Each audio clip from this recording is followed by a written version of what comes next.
Demand చేయడం అవన్నీ చేస్తే తిరిగి తెలుగుదేశం పార్టీ ఆఫీస్ పైన దాడి చేసే పరిస్థితికి వచ్చారు. నా చరిత్రలో ఎప్పుడు నేను చూడలేదు. ఒక ఆఫీసు పైన దాడి చేసి నేను ఆ సమయంలో కేంద్ర హోమ్ మినిస్ట్రీకి ఫోన్ చేసి కంప్లైంట్ చేసి గవర్నర్కి కూడా కంప్లైంట్ చేసే పరిస్థితికి వచ్చాం. అక్కడి నుంచి నేను ఆఫీస్కి వెళ్ళాను. ఇంత దుర్మార్గంగా నా జీవితంలో ఊహించలేదు. ఒక పార్టీ కార్యాలయం అనేది ప్రజలకు సేవ చేసే ఒక పవిత్ర దేవాలయం. అలాంటి ఆఫీసుల పైన ఓసారి చిన్న చిన్న ఆఫీసుల పైన కూడా దాడి చేయరు.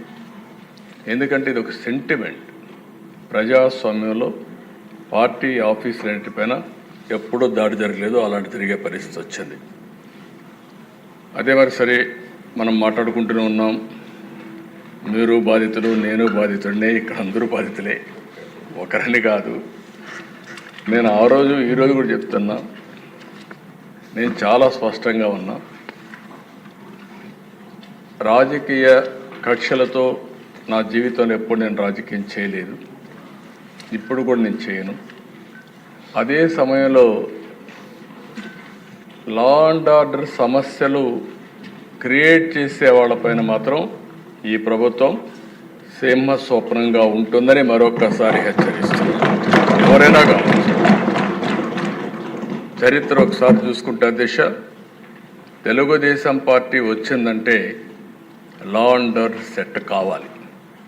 ఈరోజు ఎన్డీఏ ప్రభుత్వం ఉన్నాం. ఎన్డీఏ ప్రభుత్వం కూడా చాలా స్పష్టంగా ఉంది.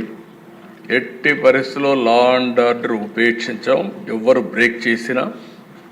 అందుకే ఈరోజు మీరు చూసినప్పుడు ప్రత్యేకంగా నేను ఎన్నికలప్పుడు కూడా చెప్పాను, నేను సమస్యల్ని జరిగే లా అండ్ ఆర్డర్ కంట్రోల్ చేయగలుగుతాను, కానీ కొంతమంది గంజాయికి అలవాటు పడి, డ్రగ్స్కి అలవాటు పడి అలాంటి వ్యక్తులు రాత్రి మారిపోతారంటే చాలా సమస్య ఉంటుంది, అడిక్షన్ అయిపోయి ఉంటారని చెప్పి చెప్పాను. అది ఇంకా కంటిన్యూ అయ్యే పరిస్థితి ఉంది. ఏదేమైనా అధ్యక్ష, గంజాయి పైన, డ్రగ్స్ పైన ఉక్కు పాదం మోపాం. ఈగలనే ప్రత్యేక వ్యవస్థ తీసుకొచ్చాం. నేను ఈ రాష్ట్రంలో ఉండే ప్రజలందరికీ విజ్ఞప్తి చేస్తున్నా, మీ పిల్లల్ని, మీ కుటుంబ సభ్యుల్ని మీరు కూడా కంట్రోల్ చేయాల్సిన అవసరం ఉంది. ఎక్కడికక్కడ మెంటరింగ్ చేయాల్సిన అవసరం ఉంది. ఎక్కడ కూడా ప్రతి ఒక్కరికి విజ్ఞప్తి చేస్తున్నా, మన స్వార్థం కోసం మనం గంజాయి పండించి ప్రజల జీవితాలతో చెలగాడడం కరెక్ట్ కాదు. అందుకే లేటెస్ట్ టెక్నాలజీస్ అన్నీ ఉపయోగిస్తున్నాం. నేను కంట్రోల్ అయిందని కానీ మంత్రి గారు ఇప్పుడు కూడా చెప్పారు, మేము కంట్రోల్ చేశామని. ఇంకా పూర్తిగా కంట్రోల్ చేశామని చెప్పడం లేదు. ప్రజలు మెచ్చుకున్నప్పుడే మీరు కంట్రోల్ చేసినట్టు అవుతుంది. అంతవరకు మీ పని ఉంటుంది. ఎట్టి పరిస్థితుల్లో ఈ రాష్ట్రంలో 1 ఎకరా కూడా గంజాయి పండించడానికి వీలు లేదు. అది జరిగే వరకు నిరంతరం ఈ ప్రభుత్వం పోరాడుతుందని చెప్పుకుంటే ఒక్క మాటలో చెప్పాలంటే గంజాయి పైన, డ్రగ్స్ పైన యుద్ధం చేస్తున్నాం.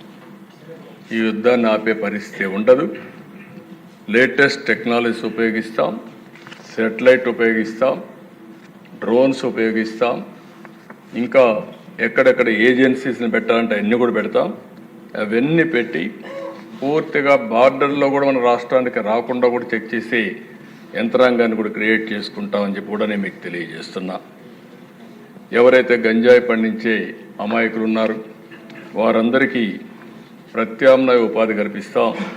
వారిని కూడా రిక్వెస్ట్ చేస్తున్నాం, మీరు ఎక్కడ కూడా గంజాయి పండించద్దని కూడా వారందరికీ చెప్తున్నాను. రెండవది దిశ, ఈ విషయంలో నేను 5 సంవత్సరాలు గడిచిన ప్రభుత్వంలో చూశాను.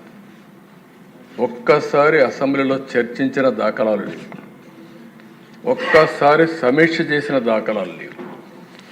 ఏ ప్రభుత్వమైనా చిత్తశుద్ధితో ఉన్నప్పుడు రివ్యూ చేయడం కానీ, యాక్షన్ తీసుకోవడం కానీ జరిగితే కొంతవరకైనా కంట్రోల్ అవుతుంది. అవన్నీ చేయని పరిస్థితి వచ్చింది.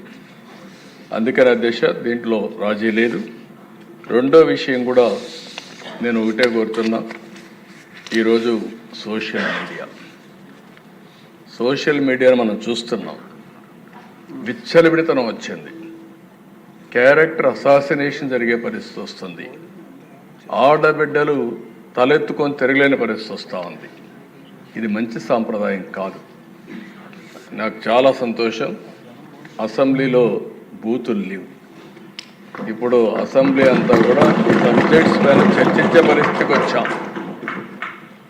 ఆ 5 సంవత్సరాల అసెంబ్లీలో బూతులు మాట్లాడడం, బయటంతా భయంకరంగా ఉండడం, ప్రజాస్వామ్యం పూర్తిగా అపహాస్యం కాబడింది.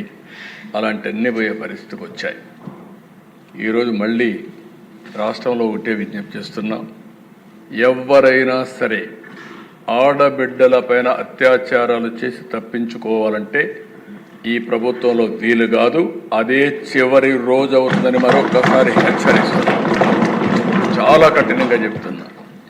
ఇంకా కొంతమంది అక్కడక్కడ చూస్తున్నాను, ఆకతాయిలు ఉన్నారు, ఇష్టానుసారంగా ప్రవర్తిస్తున్నారు.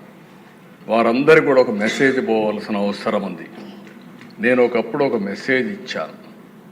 ఈ రాష్ట్రంలో లా అండ్ ఆర్డర్ మెయింటైన్ చేయాలి. తీవ్రవాద సమస్య పరిష్కారం కావాలి. మత విద్వేషాలు లేని రాష్ట్రంగా మత సామరస్యాన్ని పెంచాలి. ముఠా నాయకులందరినీ ఒకటే మెసేజ్ ఇచ్చాను.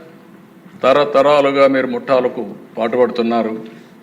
కుటుంబాలు లేకుండా పోయే పరిస్థితి వస్తూ ఉంది. ఇంక ఈ రాష్ట్రంలో జరగడానికి వీలు లేదని ఆ రోజు కూడా చాలా స్పష్టంగా కంట్రోల్ చేశాం. రౌడీలకు ఒక మెసేజ్ ఇచ్చాం. ఈ రాష్ట్రంలో రౌడీ అనేవాడు ఉండడానికి వీలు లేదు. ఈ రాష్ట్రం మీకు సహకరించదు. అలాంటి వాడు ఉంటే ఈ రాష్ట్రాల నుంచి పారిపోవడం బెటర్ అని చెప్పి కూడా హెచ్చరించా. ఇప్పుడు కూడా చెప్తున్నా, ఎవరైనా సరే రౌడీజం చేసి మళ్ళా తప్పించుకుంటామంటే అలాంటి వాళ్ళని ఎట్టి పరిస్థితుల్లో వదిలిపెట్టమని అసెంబ్లీ సాక్షిగా హెచ్చరిస్తున్నారని కూడా అయితే అధ్యక్ష, ఇవన్నీ జరగాలంటే ఈరోజు మనం చూస్తే కొన్ని చట్టాలు కూడా పగడ్బందీగా ఉండాల్సిన అవసరం ఉంది. అందుకే ల్యాండ్ గ్రాబింగ్ బిల్ నిషేధం కింద 2024 కొత్త చట్టం తీసుకొస్తున్నాం.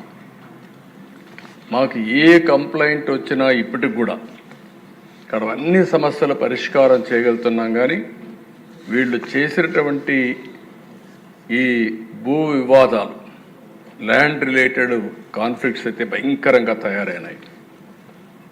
22A ఉపయోగించారు, రికార్డ్స్ తారుమారు చేశారు, ప్రభుత్వ భూములు కొట్టేశారు, ఫారెస్ట్ భూములు కొట్టారు. ఇవి మామూలుగా ఫారెస్ట్ భూముల దగ్గరికి ఎవరు పోరు, అలాంటివి కూడా జరిగే పరిస్థితి వచ్చింది. అందుకే ఈ ప్రత్యేక చట్టం కూడా గుజరాత్లో చాలా బాగా పనిచేసింది.